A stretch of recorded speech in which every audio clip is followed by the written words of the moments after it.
discours que je tiens là n'est pas, voilà, je sais pas comment, est un discours qui est partagé par exemple par Vincent Decker, président du Conseil général du Cantal, qui a tenu quasiment le même discours cet été lors de Ruraltique. Voilà, mais pour une raison simple, c'est qu'effectivement aujourd'hui ce sont bien les territoires ruraux qui sont en première ligne. Et tout à l'heure on parlait de voilà, les coups de boutoir dans les services publics, mais on voit bien que c'est toujours les territoires les plus fragiles qui sont les victimes dès que l'État ne joue plus son rôle de péréquation, de régulation sur les territoires. C'est vrai dans le domaine de la santé, c'est vrai dans le domaine des transports, c'est vrai dans le domaine des télécommunications, etc. Voilà.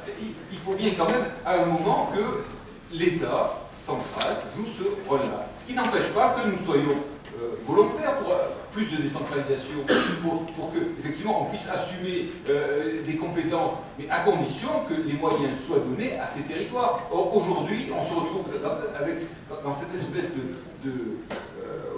d'effet ciseau où, d'un côté, on nous enlève des ressources, et de l'autre côté, cet effet protecteur de l'État disparaît sur les territoires comme le nôtre.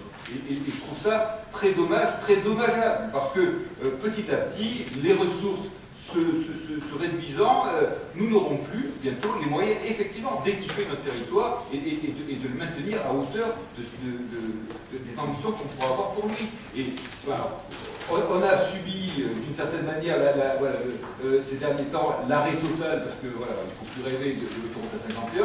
On n'a pas en contrepartie la possibilité qui nous a été donnée par l'État de plus investir sur nos routes nationales. On n'a pas aujourd'hui, même s'il y a quelques travaux sur les voies ferrées, on n'en est pas à ce qu'on pourrait attendre. Et encore une fois, le haut débit, c'est une autre manière de se désenclaver, de s'ouvrir au monde. Mais ce très haut débit, aujourd'hui, il n'est assuré que très partiellement par les opérateurs privés qui ne se concentrent que sur les zones urbaines, et que très partiellement par l'État qui nous laisse pour partie le débit.